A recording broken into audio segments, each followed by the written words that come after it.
Hello बच्चों, कैसे हैं आप?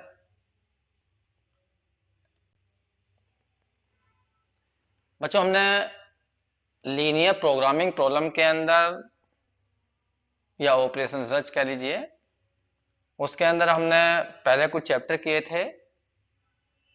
अब उस सीक्वेंस को आगे बढ़ाते हुए हम एक नया चैप्टर कर रहे हैं, सिंप्लेक्स मेथड।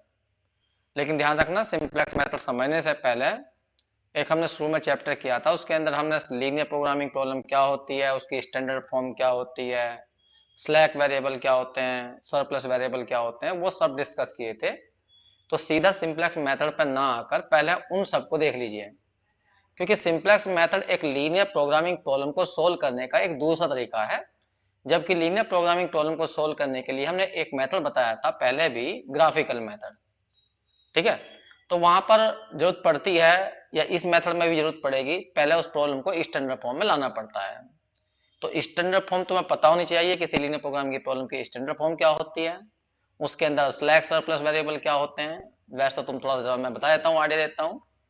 कोई भी लीनियर प्रोग्रामिंग प्रॉब्लम जिसके अंदर चार कंडीशन हो, वो स्टैंडर्ड फॉर्म में जाती है। जितने भी उसमें वेरिएबल्स होते हैं वो सारे नॉन नेगेटिव होने चाहिए। जो उसके अंदर राइट हैंड साइड होती है कंस्टेंट की, वो भी नॉन नेगेटिव होनी चाहिए। सारे कंस्टेंट इक्वेशन में होने चाहिए। ऑब्जेक्टिव फंक्शन मैक्सिमाइजेशन में होनी चाहिए। तो चार कंडीशन होती हैं ये स्टैंडर्ड फॉर्म के लिए। अगर कोई problem linear programming problem standard form में नहीं है तो उसे बनाना पड़ता है, और उसको बनाने के बाद फिर सिंप्लेक्स मेथड लगाया जाएगा। सिंप्लेक्स मेथड जो है, मैंने यहाँ पे सामने जो तुम्हारे लिखा हुआ है, सिंप्लेक्स मेथड या सिंप्लेक्स एल्गोरिथम कह दीजिए। जॉर्ज डेंटिंग थे, उन्होंने 1947 में इसको बनाया था। और ये एक इटरेटिव प्रोसीजर है, जैसे मैंने यहाँ पे लिखा हुआ है, इटरेटिव प्रोसीजर। इटरेटिव प्रोसीजर का मतलब होता है कि ऐसा मेथड जो एक बार में प्रॉब्लम का आंसर नहीं देता, बार बार उसे लगाना पड़ता है। तो ध्यान रखना, ये इटरेटिव प्रोसीजर है। इसके बाद मैंने लिखवाया है कि ये सिंप्लेक्स मेथड मैक्सिमाइजेशन की प्रॉब्लम को सोल्व करेगा। अगर प्रॉब्लम मिनिमाइजेशन में आती है तो हम जानते हैं उसे मैक्सिमाइजेशन में कैसे कन्वर्ट किया जाता है। तो ये तो छोटी सी इसकी चार विशेषताएं बताई है मैंने। अब बात आती है सिंप्लेक्स मेथड होता क्या है वास्तव में। तो सिंप्लेक्स मेथड काफी लंबा प्रोसीजर है, लेकिन क्वेश्चन जब इसे अप्लाई करेंगे तो क्लियरिटी तो वहीं पे आएगी। फिलहाल मैंने स्टेप बाय स्टेप लिख दिया है यहाँ पर कि कंप्यूटर, जैसे यहाँ पे लिखा मैंने computational procedure of simplex method. फिर साफ यहाँ पे लिख भी दिया कि ये मैक्सिमाइजेशन प्रॉब्लम के लिए ही लगाएंगे हम। ठीक, जैसा कि इसमें स्टेप वन डाला है, कन्वर्ट इनटू स्टैंडर्ड फॉर्म। तो सबसे बड़ी बात है कि पहले प्रॉब्लम को तुम्हें स्टैंडर्ड फॉर्म में लाना ही होगा, जो भी लीनियर प्रोग्रामिंग प्रॉब्लम दी गई है। फिर उसके बाद में लिखा है कंस्ट्रक्ट इनिशियल सिंप्लेक्स टेबल। फिर टेबल बनाइए, या उसे स्टार्टिंग सिंप्लेक्स टेबल कहते हैं। कैसे बनेगी, वो एक प्रॉब्लम लूंगा मैं तब क्लियर आएगा। फिर उसके बाद में स्टेप नंबर थर्ड है, कंप्यूट जेड जे निकालिए। जेड जे कैसे निकालना है, सी बी इंटू वाई जे, या दूसरा फॉर्मूला लिया है सी बी इंटू एक्स जे। फिर उसके बाद में कहा है नेट इवेल्यूशन निकालिए, लिखा हुआ net evaluation delta J for each variable X J. Formula ये है delta J equal to C J minus Z J. ये इक्वल है, दो इक्वल नहीं है यहाँ पर। ये कम टाइपिंग में थोड़ी सी गलती आती है जल्दीबाजी में, तो यहाँ पर केवल एक ही इक्वल है, दो इक्वल नहीं है। ऑप्टिमल टेस्ट ये लिखा हुआ, अगर सारे delta J less than equal to 0 आ गए तो solution under consideration is optimal. Optimal हो जाएगा। ऑप्टिमल तुम्हें बताया था मैंने कि ऑप्टिमल सॉल्यूशन उसे बोलते हैं जिस पर ऑब्जेक्टिव फंक्शन की वैल्यू अगर मैक्सिमम पूछी गई है तो मैक्सिमम आ जाए, मिनिमम पूछी गई है तो मिनिमम आ जाए। फिर उसके बाद में लिखा है यहाँ पर, अगर इस तरह की कंडीशन बनती है delta J less than equal to 0, तो सॉल्यूशन दो तरह के होते हैं। एक अल्टरनेट ऑप्शन ऑप्टिमल सॉल्यूशन होता है, और एक यूनिक होता है। यहाँ पे लिखा हुआ है यूनिक। तो ये सब कंडीशन है ना, जब मैं क्वेश्चन लूंगा तभी तुम्हें क्लियरिटी आएगी। और इन जितनी भी कंडीशन है इन सब पर हम अलग अलग वीडियो बनाकर उस पर अलग अलग टाइप की प्रॉब्लम सोल्व करेंगे, जिससे कि इनमें ज्यादा दिक्कत ना आए। तो अभी एक प्रॉब्लम लूंगा मैं, उसमें ये समझाता रहूंगा कि क्या करना है। तो बस ध्यान रखना, तुम्हें सबसे पहला काम है कन्वर्ट करना है स्टैंडर्ड फॉर्म में, उसके बाद टेबल बनाना है। बस फिलहाल दो बातें ध्यान रखिए। तो एक प्रॉब्लम लेके चलते हैं और उसे सिंप्लेक्स मेथड से सोल्व करने की कोशिश करते हैं। देखिए, ये हमारे सामने एक प्रॉब्लम लिखी हुई है। मैक्सिमम जेड इक्वल टू है 3x1 प्लस के 2x2। यहाँ पर दो वेरिएबल्स डाले गए हैं, x1 और x2, और दो कंस्टेंट दिए गए हैं, इन्हें कंस्टेंट बोलते हैं। तो मैं पता होगा जो कंस्ट्रेंट की राइट हैंड साइड होती है 4 और 2, ये वाली, ये B1 B2 कहलाते हैं। तो मैं मैट्रिक्स फॉर्म भी याद हो गया थोड़ी सी बहुत इसकी स्टैंडर्ड मतलब लीनियर प्रोग्रामिंग प्रॉब्लम की, क्या होती है, मैक्सिमम Z इक्वल टू होता है CX, फिर होते हैं constant AX less than equal to B, फिर होते हैं non negative restriction X greater than equal to 0, ये इसकी मैट्रिक्स फॉर्म है। ठीक है, तो जो C होते हैं जिन्हें हम CJ बोलते हैं, तो वो होते हैं ऑब्जेक्टिव फंक्शन के अंदर जो ये वेरिएबल्स हैं x1 x2, उनके जो कोफिशिएंट है 3 2, ये हमारे C होते हैं। CJ बोलते हैं पहला वाले को C1, दूसरे वाले को C2। इसी तरह से जो AX होता है, ये हमारे कंस्ट्रेंट से बनते हैं। इनको सही से समझने के लिए तुम्हें उसी चैप्टर में जाना होगा, शुरू वाले चैप्टर में, वहां सब बातें मैंने बताई हैं कि स्टैंडर्ड फॉर्म क्या होती है, उसकी मैट्रिक्स फॉर्म क्या होती है। इसलिए मेन तो हमारा यहाँ पर सिंप्लेक्स मेथड समझना है, तो इन्हें क्लियरिटी लाने के लिए उस चैप्टर को एक बार जरूर पढ़ लीजिए। अब देखिए मैं कैसे कैसे करूंगा वो तो मैं बताता हूँ। देखिए सबसे पहले मुझे इसे स्टैंडर्ड फॉर्म में लाना होगा। स्टैंडर्ड फॉर्म के लिए जितने भी इस प्रॉब्लम के अंदर वेरिएबल्स हैं, सारे वेरिएबल्स नॉन नेगेटिव होनी चाहिए।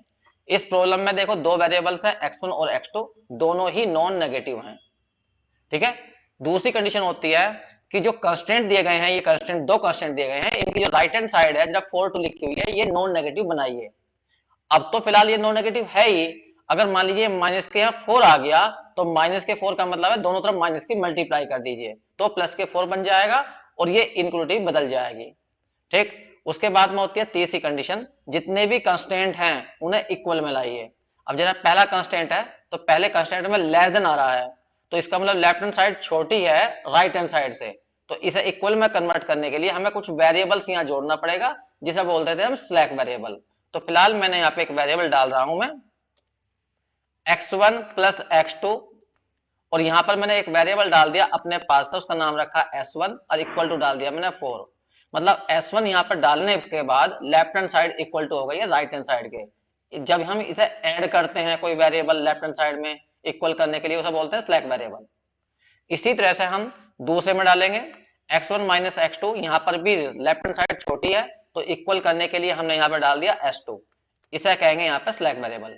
जब ऐड करते हैं स्लैक और जब माइनस करते हैं तो उसे बोलते हैं सरप्लस वेरिएबल। ये आ गया। अब कुल मिलाकर हमने ये जो दो कंस्टेंट थे इन्हें क्वेश्चन में कन्वर्ट कर लिया। अब यहाँ पर देखिए कुल मिलाकर 4 वेरिएबल्स हो गए, दो वेरिएबल x1 x2 थे, दो वेरिएबल s1 s2 आ गए। इनको मैंने यहाँ लिख दिया इकट्ठा करके, x1 x2 0 0 से बड़े थे, और जो हम स्लैक सरप्लस डालते हैं वे भी हमेशा 0 0 से बड़े होते हैं। तो इस तरह से ये हमारी प्रॉब्लम जो है, यहाँ पर देखिए कितनी बातें आ गई, सारे वेरिएबल्स नॉन नेगेटिव हैं, सारे कांस्टेंट नॉन नेगेटिव हो गए हैं, सारे कांस्टेंट इक्वेशन में हो गए हैं, right hand side non negative हो गई है। अब ऑब्जेक्टिव फंक्शन को सही करना होता है। इस क्वेश्चन के अंदर हमने ऑब्जेक्टिव फंक्शन मैक्सिमाइज में दी है, तो इसमें कोई दिक्कत ही नहीं है, क्योंकि मेथड ये मैक्सिमाइजेशन के ही लिए लगेगा। तो जैसे है वैसे लिख दीजिए 3x1 प्लस के 2x2, लेकिन इसमें दो वेरिएबल एब्सेंट है, तो दोनों वेरिएबल भी अपने पास डाल दीजिए s1 और s2। तो ये कहलाती है स्टैंडर्ड फॉर्म।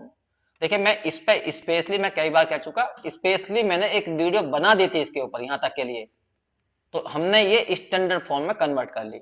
अब यहां से सिंप्लेक्स मेथड स्टार्ट होता है। सिंप्लेक्स मेथड कहता है एक टेबल बनानी है जिसे बोलते हैं इनिशियल सिंप्लेक्स टेबल। तो मैं यहां पर एक टेबल ले रहा हूं, ये टेबल में नहीं, आज ध्यान से सुनना बस, इनको जो है जो मैं समझाऊंगा तुम्हें कैसे कैसे करना है। इसे बोलते हैं इनिशियल सिंप्लेक्स टेबल, या स्टार्टिंग सिंप्लेक्स टेबल भी कह सकते हो। तो यहां पे लिख दिया मैंने initial simplex table, simplex table कैसे कैसे बनाना ध्यान देना। सबसे पहले इस प्रॉब्लम में देखिए वेरिएबल कितने हैं, 4 हैं। सारे वेरिएबल तुम्हें यहाँ पे लिखने हैं x1 x2 और जो है s1 और s2, जो वेरिएबल्स हैं सारे यहाँ पे लिख दीजिए। जो पहले हमारे वेरिएबल दिए थे प्रॉब्लम में उन्हें प्राइमरी वेरिएबल कहेंगे, जो हमने डाले हैं ये सिलेक्ट सरप्लस वेरिएबल हैं, ये वेरिएबल यहाँ लिख दीजिए। ठीक, अब पहले कंस्टेंट में जाइए, पहले कंस्टेंट में देखिए x1 का कोएफिशिएंट कितना है 1, और सेकंड कंस्टेंट में x2 का कोएफिशिएंट 1, तो यहाँ पर x1 के नीचे लिखना है इन्हें 1 और यहाँ पर 1। फिर ऐसे ही x2 के कोएफिशिएंट देखने दोनों कंस्टेंट में, वो यहाँ लिखने हैं यहाँ पर, उसके बाद में S1 का देखना है 1, लेकिन सेकंड कंस्ट्रेंट में S1 नहीं है तो 0 लिख दिया। फिर S2 के देखने हैं, फर्स्ट कंस्ट्रेंट में 0 है और सेकंड कंस्ट्रेंट में 1 है, ठीक। उसके बाद में ऊपर की तरफ लिखने हैं यहाँ पे Cj। अब ये Cj कहां से आएंगे, जो तुम्हारी ऑब्जेक्टिव फंक्शन होगी उसमें जो इनके कोफिशिएंट पड़े होंगे उन्हें Cj कहा जाएगा। ऊपर वाले में जो 3 पड़ा हुआ है ये C1 कहा जाएगा, ये 3 है। C2 यहाँ पर कितना है, 2 है। फिर C3 की वैल्यू 0 है और C4 की वैल्यू 0 है, इन्हें Cj कहा जाएगा, ठीक है। C1, C2, C3, C4, तो ये Cj यहाँ पे डाल दिए। उसके बाद में क्या करना है तुम्हें, यहाँ पर लिखना है XB। बहुत से इसे XB को सॉल्यूशन बोलते हैं, ठीक। तो जैसे यहाँ पर राइट हैंड साइड देखिए, कंस्ट्रेंट की जो राइट हैंड साइड है वो है 4 2, तो 4 यहाँ पर डालना है सबसे पहले और फिर उसके बाद में 2 डालना है। एक गलती मत कर देना, पहला कंस्ट्रेंट के जो कोफिशिएंट है वो फर्स्ट रो में लिखे हुए हैं, सेकंड कंस्ट्रेंट के कोफिशिएंट 1 -1 और यहाँ पे S1 नहीं है 0, S2 का 1, तो वो सेकंड देखो ये लिखे हुए। तो ये क्रम में डालने, 4 ऊपर डालना है 2 नीचे डालना है, क्योंकि पहला कंस्ट्रेंट ये है, पहला कंस्ट्रेंट ये वाला फर्स्ट रो वाला, तो फर्स्ट कंस्ट्रेंट में डालना 4, सेकंड कंस्ट्रेंट में 2 है तो यहाँ पर 2 डाल दिया, ठीक। उसके बाद में यहाँ पर डालने हैं बेसिक वेरिएबल। बेसिक वेरिएबल कौन से होंगे, यहाँ पे ध्यान से देखें, यहाँ पर एक आइडेंटिटी मैट्रिक्स तुम्हें मिल रहा है, एक आइडेंटिटी मैट्रिक्स, ये आइडेंटिटी मैट्रिक्स मिल रहा है, ये हर टेबल के अंदर तुम्हें मिलेगा। अगर ये टेबल में नहीं है आइडेंटिटी मैट्रिक्स तो सिंपलेक्स मेथड नहीं लगेगा, तो ये मैट्रिक्स होना ही चाहिए। बहुत से इसे बेसिस मैट्रिक्स बोलते हैं, बेसिस मैट्रिक्स। एक बार टेबल समझ लीजिए फिर सारे क्वेश्चन बहुत आसान होते हैं, बस एक बार टेबल समझने में थोड़ा टाइम लगता है। तो इन्हें बेसिक वेरिएबल्स, बेसिक मैट्रिक्स कहा जाएगा। और जो वेरिएबल्स इसको बना रहे होंगे, S1 बना रहा है फर्स्ट कॉलम 1 0, S2 बना रहा है सेकंड कॉलम 0 1, तो इन्हें बेसिक वेरिएबल कहा जाएगा। इन दोनों वेरिएबल्स को बेसिक वेरिएबल्स, बेसिक वेरिएबल्स, और इस पूरे मैट्रिक्स को क्या कहेंगे, बेसिक मैट्रिक्स या आइडेंटिटी मैट्रिक्स बोल दीजिए, ठीक। तो जो बी वाला कॉलम है इस साइड में, तो बी वाले कॉलम के अंदर बेसिक वेरिएबल लिखे जाएंगे, बी का मतलब बेसिक वेरिएबल। तो बेसिक वेरिएबल वे होंगे जो आइडेंटिटी के कॉलम बना रहे होंगे। तो आइडेंटिटी का फर्स्ट कॉलम कौन बना रहा है, S1, तो यहां पर पहले S1 लिखना है, फिर लिखना है S2। ध्यान रखना ये ऑर्डर में लिखने, क्रम में ध्यान रखते हुए। पहला कॉलम किसने बनाया, S1 ने, तो पहले S1 आएगा, फिर सेकंड कॉलम किसने बनाया, S2 ने, तो S2 आएगा। तो यहाँ बेसिक वेरिएबल लिखे जाएंगे। फिर यहाँ पे लिखा जाएगा CB। अब CB क्या होता है, C का मतलब है C की वैल्यू, ये वाली वैल्यू, लेकिन बेसिक वेरिएबल की। तो देखो यहाँ पे बेसिक वेरिएबल S1 है, S1 के ऊपर लिखी हुई है C की वैल्यू C3, वो कितना है 0, तो ये S1 के यहाँ पे लिखनी है 0। फिर S2 बेसिक वेरिएबल है, उसके सामने देखो ऊपर की तरफ C कितना है 0 है, तो यहाँ पर 0 आ गया। तो इस तरह से ये टेबल कंप्लीट हो जाती है। तो ये टेबल कंप्लीट होने के बाद अब क्या करना है वो तुम्हें बताता हूं। अब उसी मेथड में आ जाइए, यहां पे आइए। सेकंड नंबर है, स्टेप नंबर 2 था construct the initial simplex table. हमने सिंप्लेक्स टेबल बना दी है, अब उसके बाद में निकालना पड़ता है ZJ। अब ZJ निकलता कैसे है, वैसे तो मैंने लिखवाया CB इंटू YJ, मैं Y में संकेत नहीं दे रहा हूं, मैं ये वाला फॉर्मूला लिखूंगा CB इंटू XJ वाला, ठीक है। क्योंकि कुछ राइटर यहां पर YJ का यूज करते हैं, लेकिन फिलहाल मैं YJ का यूज नहीं कर रहा हूं, CB इंटू XJ। तो CB की मल्टीप्लाई करनी होती है XJ में, तो उससे जो है हमारा ZJ निकलता है। अब ZJ कैसे निकलेगा वो मैं तुम्हें बता रहा हूं। देखिए ध्यान देना, जब ZJ लिखा जाएगा तो वो कहां लिखा जाएगा इसे देखना ध्यान से। ZJ तुम्हें यहां पे लिखना है, ध्यान सुनना, ZJ, ये ZJ जब लिखोगे यहां पर तो करना क्या है, CB इंटू, अभी बताया तो मैं CB इंटू XJ, ये लिख देता हूं मैं। ZJ का फॉर्मूला बताया मैंने CB इंटू XJ। इसका मतलब क्या है, पहले तुम्हें Z1 निकालना होगा, तो उसका मतलब होगा CB इंटू X1, फिर Z2 का मतलब होगा CB इंटू X2। ये इसका मतलब क्या है, CB वाला कॉलम ये है और X1 वाला कॉलम ये है, तो CB वाले कॉलम की X1 वाले कॉलम में मल्टीप्लाई करनी है, लेकिन कोरस्पॉन्डिंग 0 इंटू 1 0, 0 इंटू 1 0, और वो नीचे लिखना है यहाँ पर। तो ये वैल्यू होगी Z1 की, ZJ के सामने लिखनी है ये वाली वैल्यू Z1 की, कितनी आई 0। यही काम सभी वेरिएबल्स के लिए करना है। इसी तरह से तुम करोगे यहाँ पर, यहाँ देखिए CB कितना है 0 0, और x2 कितना है 1 और -1, तो इसकी मल्टीप्लाई इसमें करनी है। फिर सुनिए ध्यान से, हम इसकी बात कर रहे हैं, इसकी मल्टीप्लाई इस वाले में करनी है, फिर इसकी मल्टीप्लाई इस वाले में करनी है, उन दोनों को ऐड कर देना है, तो सी भी निकल आएगा, सॉरी जेड जी निकल आएगा। कौन सा के लिए? वेरिएबल के लिए, x2 के लिए। तो यही काम हम यहाँ पे कर रहे हैं। ये रहा 1 इंटू 0 0 आ गया, 0 इंटू -1 0 आ गया, तो कुल मिलाकर Z2 की वैल्यू 0 आ गई, ये Z2 हुआ। इसी तरह से तुम्हें इस वेरिएबल के लिए भी Z निकालना है, वो Z3 कहलाएगा। ठीक, कैसे करना है? 0 इंटू 1 0 और 0 इंटू 0 0, तो ये 0 आ जाएगा ये। फिर ऐसे इसके साथ करनी है, इसकी मल्टीप्लाई इसमें 0, इसकी इसमें 0, तो यहाँ 0 आ जाएगा, Z4 की वैल्यू 0 आ गई। इस तरह से तुमने सारे Z निकाल लिए। अब तुम्हें निकालना है डेल्टा जे। अगला स्टेप था डेल्टा जे, चेक कर लीजिए, ये रहा स्टेप नंबर 3 के अंदर ही डेल्टा जे निकालना। डेल्टा जे कैसे निकालना? सीजे माइनस जेड जे करना है, सीजे माइनस जेड जे। तो कैसे करेंगे उसे देखिए, मैं लिख देता हूं यहां पर। डेल्टा जे का फॉर्मूला होता है सीजे में से घटाना होता है जेड जे।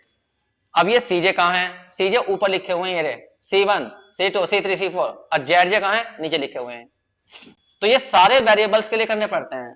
पहले इस वेरिएबल के लिए देखिए, x1 के नीचे z1 की वैल्यू कितनी है? 0, और c1 की वैल्यू कितनी है? 3, तो c1 में से z1 माइनस करना, लिख देता हूं।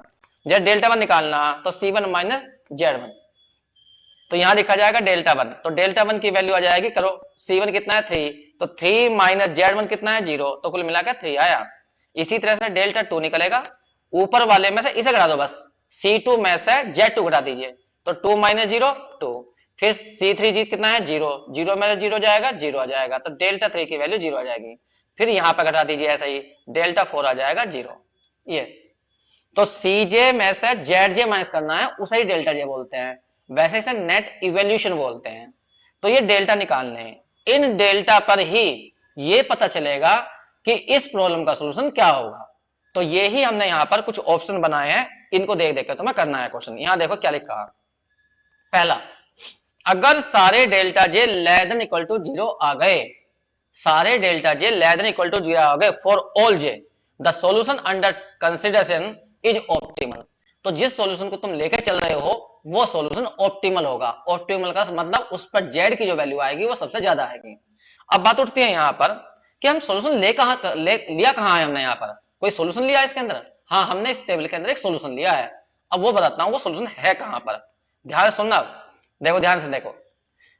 इस प्रॉब्लम के अंदर यहां पर देखो ध्यान से, एक्स बी वाले कॉलम में देखना है और तुम्हें यहां पे देखना है एस बी वाले कॉलम में। यहां पे लिखा है एक्स की वैल्यू, किसके लिए? बी के लिए। बी का मतलब बेसिक वेरिएबल। बेसिक वेरिएबल ये लिखे हुए, मैं लिख देता हूं, इन्हें बेसिक वेरिएबल बोलते हैं। वैसे यहां लिख दिया मैंने, फिर भी यहां लिख देता हूं, ये हैं सारे बेसिक वेरिएबल, बेसिक वेरिएबल्स। ध्यान दीजिए, जो S1 है, S1 के सामने XB वाले कॉलम में देखना, तो ये S1 की वैल्यू है, S1 की वैल्यू 4 है और S2 की वैल्यू 2 है। तो ये XB वाला जो कॉलम है ये सॉल्यूशन का कॉलम भी कहलाता है। तो ये X लिखा हुआ, तो X की वैल्यू बताएगा ये, किसकी? बेसिक वेरिएबल की। और बेसिक वेरिएबल यहां लिखे हुए हैं, तो S1 की वैल्यू 4 होगी और दूसरा S2 की वैल्यू 2 होगी। और जो इस कॉलम में नहीं लिख के आएंगे, यहां पर बेसिक वेरिएबल नहीं होंगे, जैसा कि कौन कौन नहीं है इसके अंदर? x1 नहीं है, x2 नहीं है, तो उनकी वैल्यू 0 होगी। तो हर टेबल, जितनी मैं यहां टेबल बनाऊंगा, हर टेबल में इस प्रॉब्लम का एक सॉल्यूशन छुपा होगा और वो सॉल्यूशन इस तरह से मिलेगा। बस यहां देखना बेसिक वेरिएबल कौन है और यहां पर एक्स वाले कॉलम में देखना। तो यहां पर देखो S1 4 है, S2 2 है, और जो इसमें नहीं आएंगे वो सब 0 होंगे। तो ये इसका एक बेसिक फिजिबल सॉल्यूशन होगा। बेसिक फिजिबल सॉल्यूशन तुम्हें पता है। पहले फिजिबल की बात कर लेते हैं। वो सॉल्यूशन जो कांस्टेंट को और नॉन नेगेटिव रेस्ट्रिक्शन को सेटिस्फाई करता है उसे बोलते हैं फिजिबल सॉल्यूशन। और बेसिक का तुम्हें पता ही है। फिर भी एक बार जो बेसिक सॉल्यूशन का चैप्टर था वहां जाके देखिए, उसकी वीडियो बना रखी है मैंने सारी बेसिक फिजिबल सॉल्यूशन क्या होते हैं उसे वहां पर चेक कर लीजिए। तो यहां पर हर टेबल के अंदर एक बेसिक फिजिबल सॉल्यूशन मिलेगा। ये चेक करिए, S1 की वैल्यू 4, S2 की वैल्यू 2, पहले कंस्टेंट में रख के, इसमें रख के देखिए, इस वाले में सेटिस्फाई कर रहा है नहीं कर रहा। S1 की वैल्यू 4 है, x1 x2 0 है, तो S1 equal to 4, 4 equal to 4 आ गया। अब यहां पे देख लीजिए सेकंड में रखकर, कहने का मतलब इनका ये सॉल्यूशन है। सही है, ठीक है। अब बात उठती है, अब हमसे कहा गया था कि जो इस टेबल में सॉल्यूशन है, क्या ये सॉल्यूशन ऑप्टिमल है, क्या इस पर जेड की वैल्यू मैक्सिमम आएगी।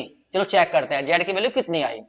x1 की वैल्यू 0, x2 की वैल्यू 0, पहली में रख के देखो, यहां 0 यहां 0, s1 की वैल्यू 4, s2 की वैल्यू कितनी थी 2, यहां रखो ये भी 0 आ गया। इसका मतलब मैक्सिमम z की जो वैल्यू आ रही है वो 0 आ रही है। तो इस आंसर पर z की जो वैल्यू है वो 0 है, z की वैल्यू 0 है। लेकिन हमें कैसे चलेगा पता कि हाँ भाई ये मैक्सिमम वैल्यू है। तो यहां पर ये लिखा हुआ है, इसके अंदर ये इसमें लिखा हुआ था कि भी अगर delta J less than equal to 0 आ गए तो 100% ये सॉल्यूशन ऑप्टिमल होगा, क्या कहना जेड की वैल्यू मैक्सिमम होगी। लेकिन हमारी टेबल में ध्यान से देखिए, डेल्टा जे जो आए हैं, एक डेल्टा 1 3 आया है, एक डेल्टा 2 2 आया है, डेल्टा 3 0 आया है, डेल्टा 4 0 आया है। ये सारे डेल्टा जे हमारे लेस देन इक्वल टू 0 नहीं है। तो जो ये इस सॉल्यूशन पर जो जेड की वैल्यू आई है ये अच्छी नहीं है, मैक्सिमम नहीं है। ठीक है, तो फिर कैसे बढ़ेंगे आगे, एक बार फिर सुन लीजिए। देखिए सबसे पहले टेबल सजानी है, टेबल सजानी मैंने तुम्हें बता दी है। जितने वेरिएबल्स हैं सारे वेरिएबल यहां लिखिए इस जगह जो है। फिर देखिए उनके कोफिशिएंट क्या क्या हैं कंस्टेंट के अंदर, x1 के कोफिशिएंट 1 1 है तो 1 1 यहां डाल दिया, फिर x2 के डाल दिए, फिर s1 के डाल दिए, फिर s2 के डाल दिए, सारे कोफिशिएंट डाल दिए। फिर इसमें कौन आएगा, xb वाले कॉलम में, xb वाले कॉलम में इनकी राइट हैंड साइड आएगी 4 2, तो वो डलेगी, यही सॉल्यूशन का कॉलम कहलाता है। फिर यहाँ पे कौन आएगा, यहाँ पे कौन आएगा, जो आइडेंटिटी मैट्रिक्स के कॉलम बनाएंगे। आइडेंटिटी मैट्रिक्स कौन बना रहा है, S1 और S2, तो S1 का कॉलम कौन है 1 0, तो यहाँ पर आ जाएगा S1 पहला, जो पहला कॉलम बनाएगा वो यहाँ लिखा जाएगा। फिर दूसरा कॉलम बना रहा है S2, तो S2 यहाँ पर आ जाएगा। इस तरह से यहाँ पर ये टेबल कंप्लीट हो जाएगी। ऊपर सीजे जो आएंगे, सीजे वो ऑब्जेक्टिव फंक्शन यहाँ से, इससे जो जैसे देखो x1 कोएफिशिएंट 3 है तो x1 के ऊपर लिखा जाएगा 3, ये c1 कहलाएगा, फिर c2, फिर c3, फिर c4, सबके कोएफिशिएंट लिख दीजिए जेड से यहाँ पर, तो ये ही हमारे सारे सीजे निकल जाएंगे। अब नीचे बात करते हैं जेड जे कैसे निकाला हमने, जेड जे, तो जेड जे का फॉर्मूला ये था, Z J equal to CB into XD, तो सीबी वाले कॉलम और x1 वाले कॉलम की मल्टीप्लाई कर दो तो z1 निकल जाएगा, सीबी वाले कॉलम और x2 की मल्टीप्लाई कर दो तो z2 निकल जाएगा, सीबी वाले कॉलम s1 की मल्टीप्लाई कर दो तो z3 आ जाएगा, सीबी वाले कॉलम और s2 की मल्टीप्लाई कर दो तो z4 हो जाएगा। फिर निकालने हैं डेल्टा, डेल्टा के लिए यह फॉर्मूला होता है c1 माइनस z1, तो पहला डेल्टा आ जाएगा c2 माइनस z2, और j की जगह 2 कर दो ना तो डेल्टा 2 निकल आएगा। इस तरह से डेल्टा 3, इस तरह डेल्टा 4। बस इन डेल्टा को देखना तुम्हें, ये डेल्टा कैसे आए। अगर ये डेल्टा सारे लेस देन इक्वल टू 0 आ रहे हैं तो समझ जाइए कि प्रॉब्लम यहीं खत्म होगी, और जो इस प्रॉब्लम पे जो सोल्यूशन आया होगा उसमें जेड की जो वैल्यू आई होगी वो सबसे ज्यादा होगी। अब सोल्यूशन देखना कहां पर है, वो यहां देखना एक्सबी वाले कॉलम में। एक्सबी वाले कॉलम में 4 आ रहा तो इसके इधर देखो कौन लिखा हुआ S1, तो S1 की वैल्यू 4 है और S2 की वैल्यू 2 है, और जो इसमें नहीं आ रहे हैं वो सब 0 होंगे। ठीक, तो इस तरह से टेबल से सोल्यूशन को पढ़ा जाता है। अब बात उठती है कि जो हमारा आंसर आया है वो अच्छा आंसर नहीं है, क्योंकि सारे delta J less than equal to 0 नहीं है। तो फिर अब तुम्हें क्या मेथड में क्या बताया गया, क्या करना है अगर ऐसा हो जाए तो, क्योंकि अच्छा सोल्यूशन तो है नहीं है। अच्छा सोल्यूशन तभी माना जाएगा जब सारे delta J less than equal to 0 हो जाएंगे। तो फिर इस टेबल को हमें नीचे की ओर फिर आगे बढ़ाना पड़ता है। अब टेबल ये आगे की ओर कैसे बढ़ती है वो मैं बता रहा हूं तुम्हें। चलो मैं अपनी टेबल लेता हूं, जो छोड़ देता हूं, ध्यान सुनना। अब इस टेबल को हमें आगे की ओर बढ़ाना होगा। अब कैसे बढ़ेगी टेबल, ध्यान सुनना। देखिए अब यहां पर 2 वेक्टर चुने जाते हैं, एक होता है इनकमिंग वेक्टर, एक होता है आउटगोइंग वेक्टर। ये इनकमिंग वेक्टर क्या है, आउटगोइंग के वेक्टर क्या है वो सुनिए। यहां पर डेल्टा जे देखने हैं तुम्हें, सबसे लार्जेस्ट डेल्टा जे कौन सा है, वो भी पॉजिटिव में। सबसे लार्जेस्ट डेल्टा जे ये है 3 डेल्टा 1, तो इस पे एरो लगाना। इसके ऊपर देखना, ऊपर कौन लिखा हुआ x1, तो ये वाला जो x1 है ये हमारा कहलाएगा इनकमिंग वेक्टर, ये कहलाएगा x1 जो है, मैं इधर कलर डाल के लिख देता हूं, x1 को बोला जाएगा इनकमिंग वेक्टर, x1 को, ये यहां पर इनकमिंग हुआ, इनकमिंग वेक्टर। अब यहां ध्यान देना, फिर तुम्हें उसके बाद क्या करना है, एक रेशो निकालनी होगी जिसे बोलते हैं यहां पर मिनिमम रेशो। वो कैसे निकालनी है? जो XB वाला कॉलम है, XB वाला कॉलम, और जो इनकमिंग वेक्टर का कॉलम आया है X1, उससे डिवाइड करना होता है। लेकिन शर्त होती है डिवाइड उससे ही करना है जो 0 से बड़े हों, नेगेटिव से नहीं करना। मतलब क्या है मेरा कहने का मतलब के लिए इतना सा है, एक मिनट जरा, मैं इसकी बात कर रहा हूं। XB वाला कॉलम ये है हमारा,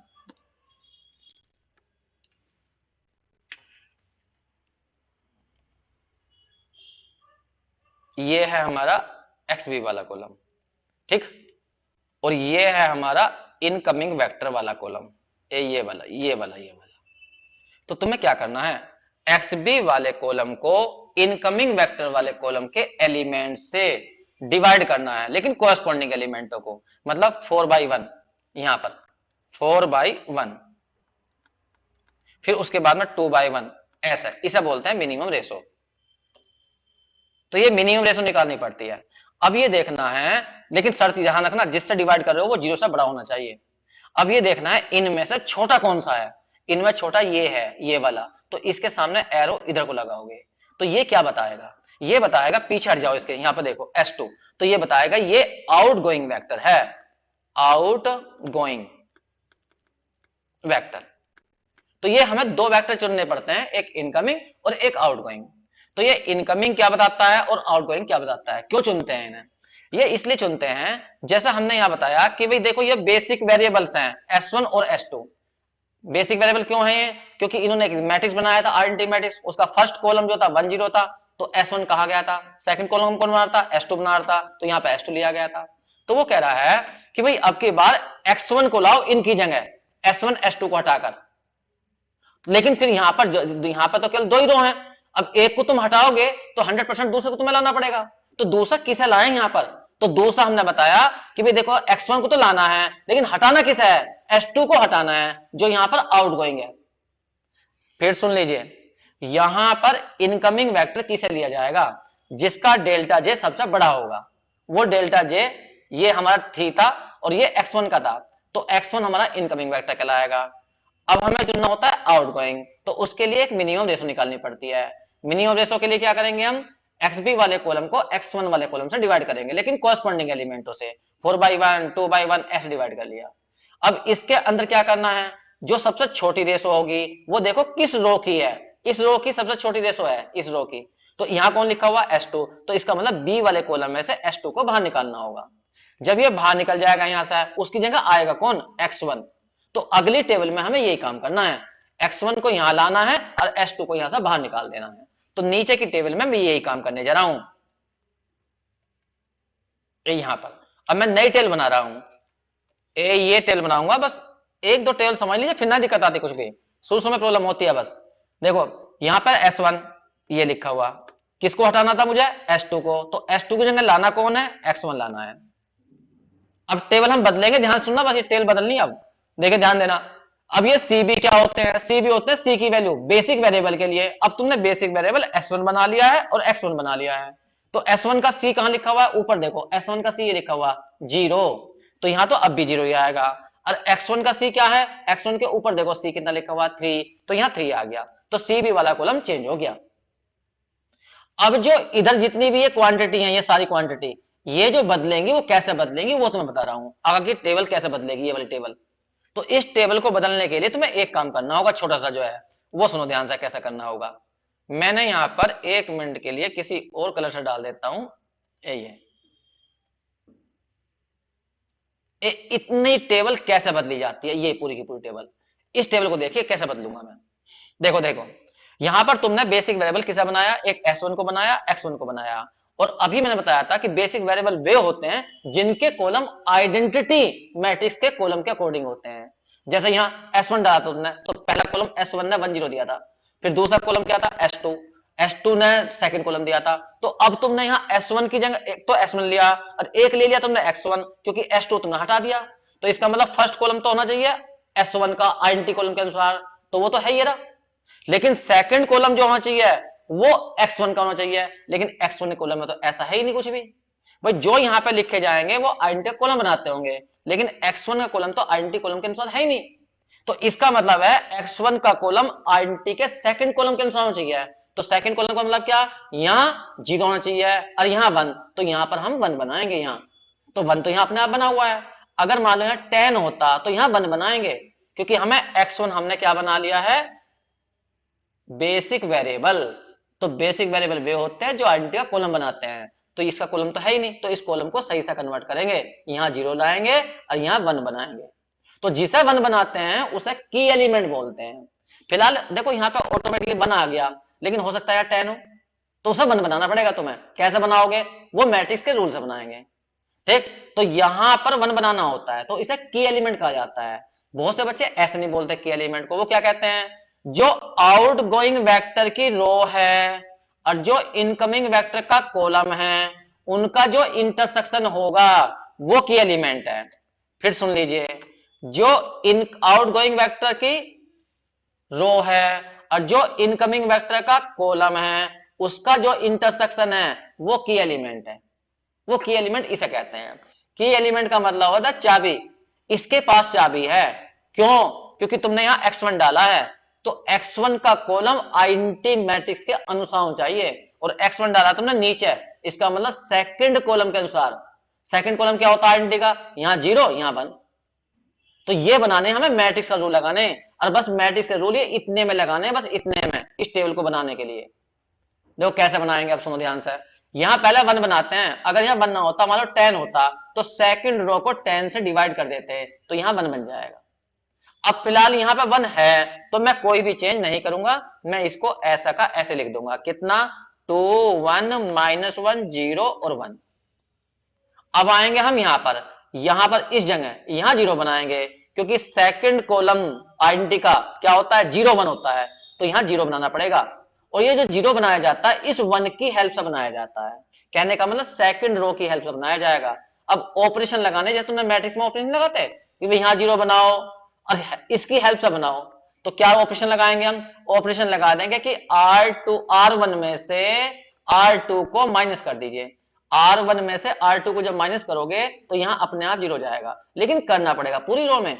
तो 4 - 2 यहां 2 आ जाएगा, 1 - 1 यहां 0 आ जाएगा, 1 में से -1 गया तो +2 हो जाएंगे, फिर 1 में से 0 गया 1 आ जाएगा, फिर इसमें से इसे माइनस करिए तो -1 आ जाएगा।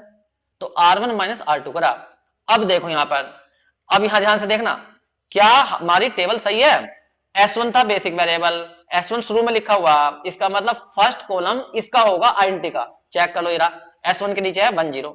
फिर यहां पे लिखा x1, x1 हमारा सेकंड रो में लिखा हुआ, तो इसका मतलब इसका जो कॉलम होगा वो होगा आइडेंटिटी का सेकंड कॉलम। देखो ये बन गया 0 1। ठीक है, तो ये हमने टेबल बिल्कुल ऊपर वाले की तरह बना ली है। भाई जो बेसिक वेरिएबल होते हैं उनके कॉलम जो होते हैं आइडेंटिटी के अनुसार होते हैं। हमने बेसिक वेरिएबल बताए, अब की बार हमने S1 और X1 बना लिए, तो हमें इनके कॉलम भी वैसे ही बनाने पड़े। S1 का कॉलम तो अपने आप ही था 1 0, लेकिन X1 का नहीं था, तो X1 का कॉलम मैंने 0 1 बनाया। ठीक है, कैसे बनाया तुम्हें बता दिया मैंने। जैसे सेकंड कॉलम बनाना, तो ऊपर 0 बनाएंगे नीचे 1 बनाएंगे, और 1 बनाने के लिए यहाँ पे 1 तो था ही, अगर ज्यादा होता कुछ 2 होता 3 होता तो मैं डिवाइड कर देता सेकंड रो को। फिर ऊपर 0 बनाता, तो ऊपर 0 जो बनाते हैं वो इस एलिमेंट के हिसाब से बनाते हैं, की एलिमेंट के हिसाब से, क्योंकि इससे जल्दी 0 बनाओगे तो आसान से बन जाता है वो। ठीक है, ये बस ये बन गया। अब जैसे ये नई टेबल बन गई, तो बिल्कुल सेम फिर 2 काम करो, पहले ZJ निकालो फिर डेल्टा J निकालो। हर टेबल में ये निकालने ही पड़ेंगे तुम्हें। अब ZJ निकालते हैं। सबसे पहले ZJ, ये वाला बताओ ZJ कैसे बताया था मैंने, ये रहा। CB वाले कॉलम की X1 वाले कॉलम में मल्टीप्लाई कर दो, CB वाले की X1 में। अगर Z1 निकालना है, Z2 निकालना है, तो CB वाले की गुना X2 में कर दो। तो CB वाला कॉलम ये होता है, ये वाला कॉलम ऊपर लिखा हुआ है CB वाले कॉलम, और X1 में मल्टीप्लाई कर दो तो Z बना जाएगा। यहां पर करो, लेकिन कॉरस्पॉन्डिंग की 0 × 0 0, 3 × 1 3, तो यहां 3 बैठ जाएगा। फिर देखो CB वाले कॉलम की मल्टीप्लाई Z2 इसमें कर दो X2 में, CB वाले कॉलम की मल्टीप्लाई X2 में करो, X2 में तो Z2 निकलेगा। करो, इसकी मल्टीप्लाई इसमें 0, 3 की मल्टीप्लाई -1 में -3, तो ये -3 आ गया। फिर करो यहां पर Z3 निकालो, तो 1 की मल्टीप्लाई इसमें 0, 0 की मल्टीप्लाई 3 में 3 आ गया, नहीं 0 ही आएगा। फिर Z4 निकालो, इसकी मल्टीप्लाई इसमें 0, इसकी मल्टीप्लाई इसमें तो 3 आ गया, ये आ गया 3। ठीक है, अब फिर उसके बाद निकालो डेल्टा जे। अब हम डेल्टा जे निकालेंगे। डेल्टा जे का फॉर्मूला ऊपर लिखा हुआ है, देखो डेल्टा जे कैसे निकलने हैं। डेल्टा जे ये रहा, जब डेल्टा 1 निकालना तो C1 माइनस Z1, तो C1 माइनस Z1 ये कहां होंगे वो तो मैं बताता हूं। पहले डेल्टा 1 निकालूंगा मैं, फिर डेल्टा 2 निकालूंगा, फिर डेल्टा 3, हर कॉलम के नीचे डेल्टा निकालना। ये ऊपर निकाल डालो। C1 कहां लिखा हुआ था, सबसे ऊपर देखो, ये लिखा हुआ C1, ये रहा। मैं दूसरा पेन ले लेता हूं दिखाने के लिए। देखो ये रहा, अरे कहां चला गया, एक मिनट एक मिनट एक मिनट।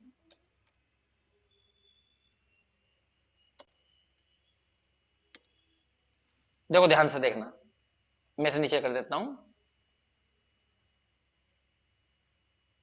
यहां देखो C1 ये लिखा हुआ, ये रहा, कलर वैसा आ गया, चमक नहीं रहा वो। देखो ये रहा C1 और ये रहा Z1, तो C1 में से, इस C1 में से Z1 को माइनस करो। देखो फॉर्मूला ये रहा, C1 माइनस Z1, तो C में से Z घटते हैं तो डेल्टा निकलते हैं। तो C1 ऊपर है और यहाँ ये रहा 3, तो C3 में से 3 गए, कितने जाएंगे 0, ये आ जाएगा 0। फिर ऊपर देखो C2 कितना है 2, उसमें से माइनस के 3 घटाओ, 2 में से माइनस के 3 घटाओगे तो 5 हो जाएगा, तो यहाँ 5 हो जाएगा। फिर 0 में से ये जाएगा 0, तो ये 0 आ जाएगा। फिर ऊपर वाले 0 में से ये 0 3 जाएगा, तो माइनस के 3 आ जाएंगे। ये 3 है, ध्यान रखना ये 3 है। तो इस तरह से हमारे डेल्टा आ गए। अब बात उठती है, क्या यहां पर प्रॉब्लम खत्म हो गई, इस टेबल में प्रॉब्लम खत्म हो गई?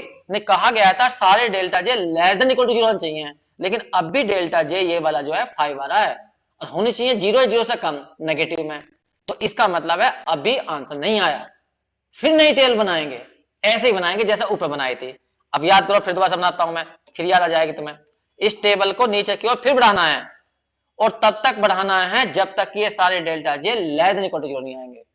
अब देखो यहाँ पे डेल्टा 2 ये आ गया 5 वाला, इसने खेल बिगाड़ दिया। अगर ये भी नेगेटिव हो जाता तो इस टेबल में जो भी सोल्यूशन था वही आंसर था, लेकिन सोल्यूशन होता कहां है, तो मैं बताया था मैंने XB वाले कॉलम में। XB वाले कॉलम में, ये वाला XB वाला कॉलम है, इसमें आंसर होता है। तो किसका आंसर है 2, S1 का, और X1 का 2, और जो इसमें नहीं आए वो सब 0 होते हैं। तो इस टेबल से जो निकलते हैं वो केवल बेसिक वेरिएबल की वैल्यू निकलती है, और जो इसमें नहीं होते उन्हें बोलते हैं नॉन बेसिक वेरिएबल। तो उन वेरिएबल की वैल्यू हमेशा 0 होती है। तो यहां से बेसिक वेरिएबल S1 की वैल्यू 2 आ गई, X1 की वैल्यू 2 आ गई। अगर इस टेबल से तुम आंसर पढ़ोगे तो वो आंसर ये है, S1 की वैल्यू 2 है और X1 की वैल्यू 0 है और बाकी सभी की 0 है, जैसे S2 की 0 है, X2 की 0 है। लेकिन यहां से S1 की भी 2 है और किसकी, X1 की भी 2 है, S1 की भी 2 और X1 की भी 2, बाकी सब 0 है। लेकिन ये आंसर जो है ये अच्छा नहीं है, कहने के लिए जो इस पर जेड आएगा वो मैक्सिमम नहीं आएगा। तो फिर क्यों नहीं आएगा, कैसे पहचान पड़ी, क्योंकि डेल्टा जे सारे लेस देन इक्वल टू 0 नहीं है। तो फिर हमें डेल्टा जे फिर चेंज करने पड़ेंगे। अब बताओ कैसे चेंज करते हैं। सबसे पहले 2 वेक्टर चुनते हैं, एक इनकमिंग और एक आउटगोइंग। इनकमिंग आउटगोइंग का मतलब होता है कि भाई इनसा आंसर बढ़िया नहीं आ रहा, दोनों से बेसिक वैल्यू हमने S1 बना लिया, X1 बना लिया, तो अभी ना फिर चेंज करो। तो चेंज करने का तरीका क्या है, इनकमिंग वेक्टर और आउटगोइंग वेक्टर। इनकमिंग का मतलब कौन यहां अंदर आएगा, और आउटगोइंग का मतलब इसमें से कौन बाहर निकलेगा।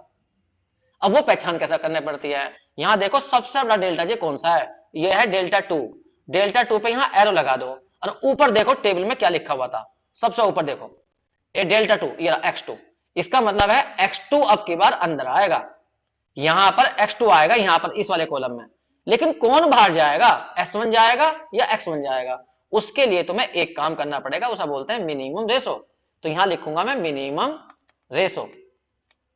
अब ये रेशो निकलती कैसा है, XB वाले कॉलम को डिवाइड करना होता है इनकमिंग वेक्टर वाले कॉलम से, और इनकमिंग वेक्टर कॉलम हमने बनाया है ये वाला X2 वाला, ये X2 वाला, इससे डिवाइड करना होगा।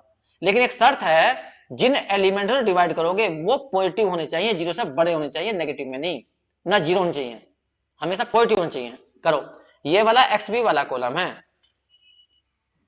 ये वाला कॉलम, ये XB वाला कॉलम है, और ये वाला इनकमिंग वेक्टर कॉलम है। इन दोनों को डिवाइड करो, कोरस्पॉन्डिंग एलिमेंट डिवाइड करने, ध्यान रखना। देखो यहाँ पर 2 को डिवाइड करो 2 से, 2 डिवाइडेड बाय 2 तो 1 आ गया। लेकिन तुम यहाँ पे डिवाइड नहीं कर सकते क्योंकि यहाँ पर माइनस है, हमने कहा था उससे डिवाइड करना है जो पॉजिटिव हो, तो इसे छोड़ देंगे खाली यहां पर।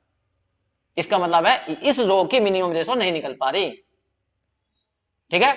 अब इसमें क्या करना है, इनमें देखना है, अगर ये निकल जाती भी तो इन दोनों में देखना था सबसे छोटी कौन सी है। अब तो एक ही आई हमारे पास में, बस वन, ये वाली इस रो की आई मिनिमम रेशो, तो इस पे एरो लगा दो बाहर की ओर, तो यही हमें बताएगी मिनिमम रेशो कौन बाहर जाएगा, पीछे हटो। ये रो किससे बनाई हुई है, S1 से, अब की बार S1 बाहर जाएगा, तो ये हुआ अब की बार हमारा आउटगोइंग वेक्टर।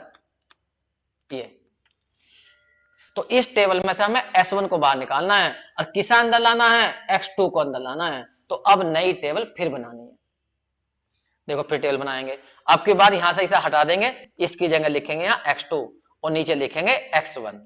अब ध्यान देना, ये जो वाला कॉलम होता है, ये वाला कॉलम होता है, ऊपर देखो मैं एक बार पढ़ा देता हूं, कभी फिर तुम भूल गए हो।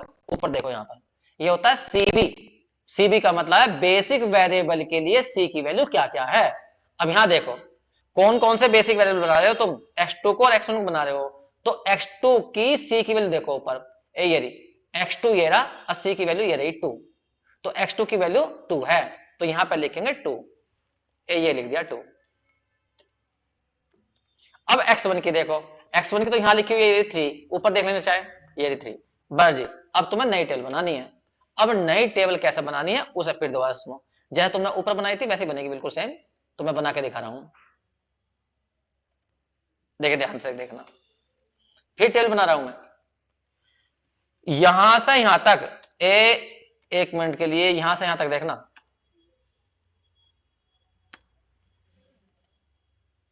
यहां से यहां तक की बात, अरे ये समझाओ, यहां से यहां तक, यहां से यहां तक की जो टेबल है वो कैसे बदलती है, बस यही बदलना सीखना तुम्हें, ये टेबल कैसे बदलेगी। तो यहां पर क्या करना होता है, ये देखिए कि तुमने बेसिक वेरिएबल किसे बनाए, X2 को, इसका मतलब X2 का कॉलम आइडेंटिटी कॉलम के अनुसार होना चाहिए, क्योंकि बेसिक वेरिएबल वही होते हैं जो आइडेंटिटी कॉलम बनाते हैं। तो X2 ने फर्स्ट कॉलम बनाएगा, तो X2 का कॉलम कौन सा, ये वाला कॉलम है, तो ये कॉलम 1 0 होना चाहिए, इसका मतलब तुम्हें यहां 1 बनाना होगा और नीचे यहां 0 बनानी होगी। फिर दूसरा कॉलम X1 का होना चाहिए, X1 का, और X1 का कॉलम तो दूसरा सही है, 0 1 है, तो इसका मतलब X2 के कॉलम को तुम्हें सही करना पड़ेगा। तो X2 का कॉलम होना चाहिए फर्स्ट कॉलम, आइडेंटिटी का फर्स्ट कॉलम, तो तुम्हें यहां 1 बनाना है और यहां 0 बनानी है। जिसको 1 बनाते हैं वही की एलिमेंट कहलाता है।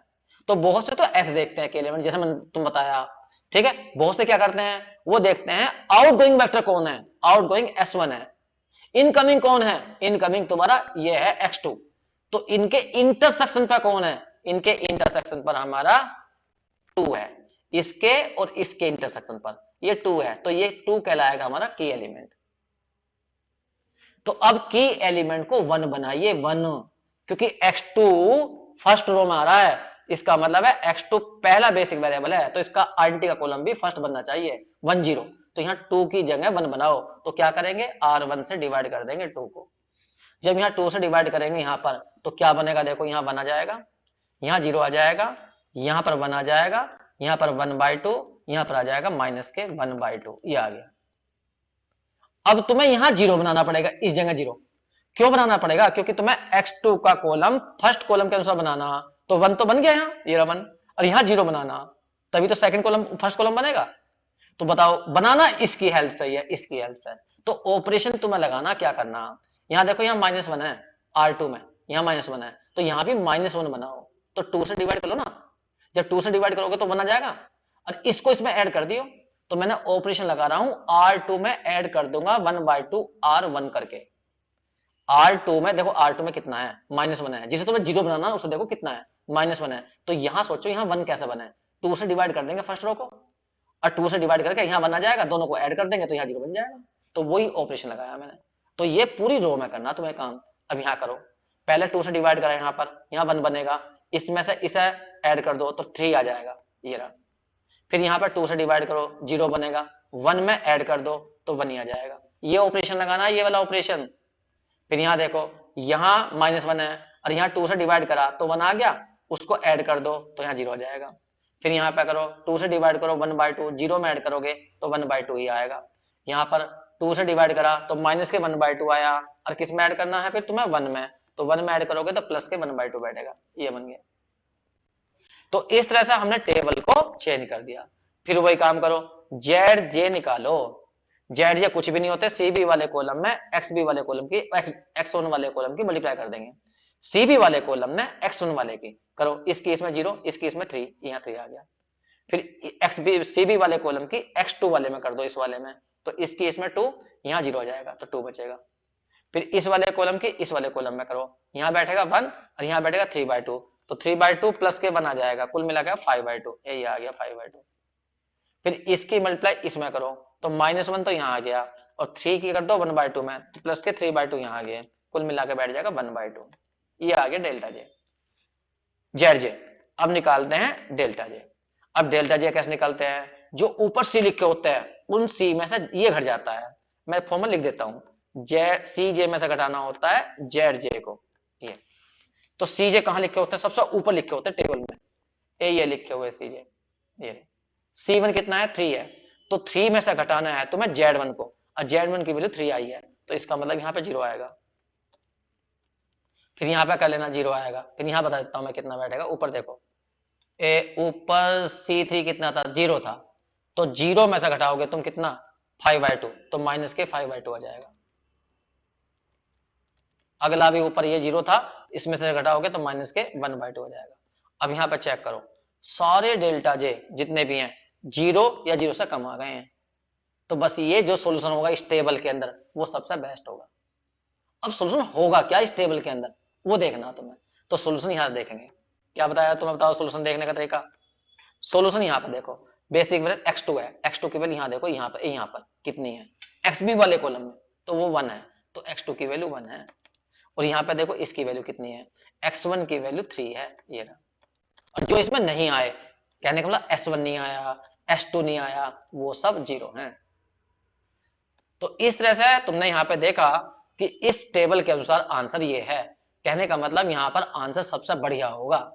बढ़िया का मतलब है जेड की वैल्यू इस वाले सॉल्यूशन पर सबसे बेस्ट आएगी, मैक्सिमम आएगी, क्योंकि यहाँ पर डेल्टा जे सारे के सारे कैसे हो गए हैं, लेस देन इक्वल टू 0 हो गए हैं। इसी बात को मैं लिख रहा हूं, सेंस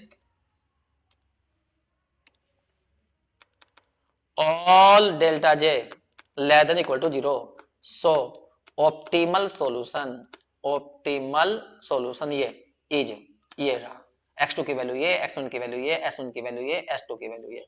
तो अब इसमें z की वैल्यू कितनी आएगी वो देखो ऊपर, पहला क्वेश्चन देखो, उसमें x1 x2 की वैल्यू भर दो, z निकल जाएगा। ये रहा 3x1 प्लस के 2x2, 3x1 प्लस के 2x2, 3x1 प्लस के 2x2 रखो इसके अंदर।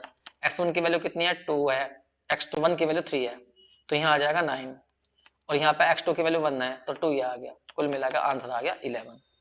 तो इस प्रॉब्लम का आंसर 11 आया।